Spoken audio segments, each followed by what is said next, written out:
सबसे पहले बात करते हैं कि सर्विक्स क्या होता है।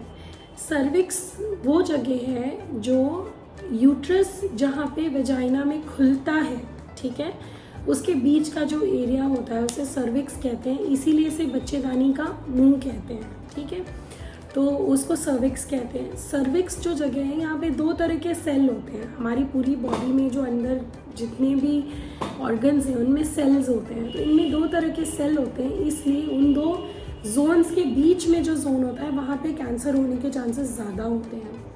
तो ये काफ़ी कॉमन है इंडिया में। अगर हम बात करें नंबर्स की तो 5 लाख औरतें हैं जो वर्ल्ड वाइड डायग्नोज होती हैं सर्वाइकल कैंसर से, और 50 से 60 मिलियन औरतें हैं जो यूएस में पैप टेस्ट कराती हैं और उनको उसके बाद उसका रिज़ल्ट मिलता है कि डिज़ीज़ है कि नहीं है। इसीलिए यूएस में पैप टेस्ट कराना काफ़ी कॉमन है, क्योंकि वहाँ पे स्क्रीनिंग बहुत ही अच्छी तरीके से चलती है और इंडिया में स्क्रीनिंग उतनी प्रॉपर्ली नहीं हो पाती है। ऐसा नहीं है कि गवर्नमेंट नहीं कर रही है, हम खुद ही नहीं कर रहे हैं। हम खुद अपने बॉडी को लेकर जागरूक नहीं है, इसलिए स्क्रीनिंग नहीं है, अवेयरनेस नहीं है। लोग 10 और चीज़ों के बारे में बात करना चाहते हैं पर बीमारी के बारे में कोई नहीं पूछना चाहता।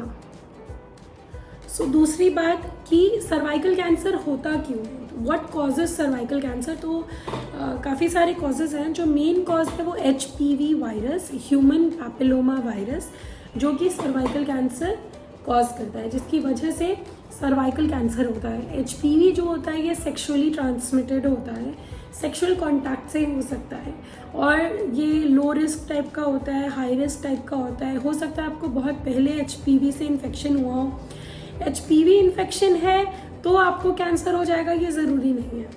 HPV इन्फेक्शन अपने आप ठीक भी हो सकता है, लेकिन जो हाई रिस्क टाइप के HPV होते हैं हो सकता है कि वो आगे 2 से 10 साल के बीच में कभी भी कैंसर बन जाए। तो ज़्यादातर क्या होता है कि औरतें होती हैं जो HPV से इन्फेक्ट होती हैं, और इस वजह से उनको पता नहीं चलता कि वो HPV से इन्फेक्टेड है, और आगे जाके वो एक प्री कैंसर स्टेट या कैंसर स्टेट बन जाता है। तो ऐसा how do you prevent your self from HPV infection. सबसे पहले सेफ सेक्स करना बहुत ज़रूरी है। You should know your sexual partner, he should be safe, not having any disease. अगर आप एज ग्रुप में हैं, वैक्सीन रिकमेंडेड है तो आप वैक्सीन भी लीजिए HPV की। अगर आप एज ग्रुप में हैं और आपको पैप टेस्ट या HPV को टेस्टिंग रिकमेंडेड है आपके हेल्थ केयर प्रोवाइडर्स से, तो वो भी करिए। तो ये इम्पॉर्टेंट चीज़ें हैं जिससे आप HPV इन्फेक्शन बचा सकते हैं। जब मैं किसी औरत को कहती हूँ कि आप अपना पैप स्मीयर या पैप टेस्ट कराइए, तो पूछती हैं पैप टेस्ट क्या है, तो लोगों को इस बारे में भी नहीं पता।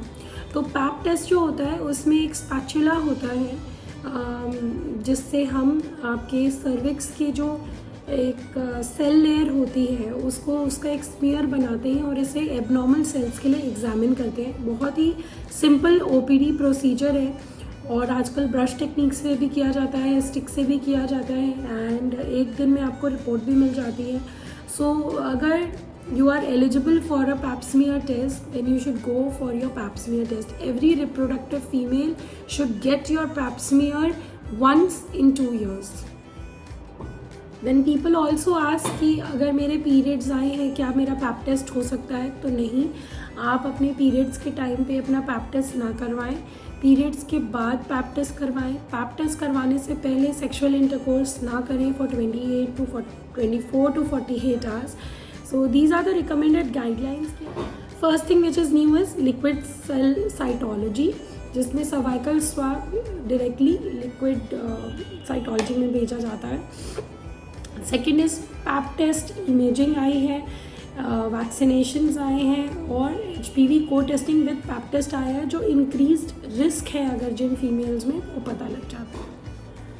सो be aware of the disease and know the disease. पूरी बीमारी को अच्छे से जानिए, और जितने भी आपके मन में सवाल है वो सारे अपने डॉक्टर से पूछिए और उसे मन से क्लियर करिए। कोई भी डाउट हो, घर में जितनी औरतें हों सबसे पूछें क्या उन्होंने कभी भी पैप स्मीयर कराया है। अगर नहीं कराया तो प्लीज़ अपने डॉक्टर के पास जाएं और अपना पैप टेस्ट ज़रूर करवाएं। All the best.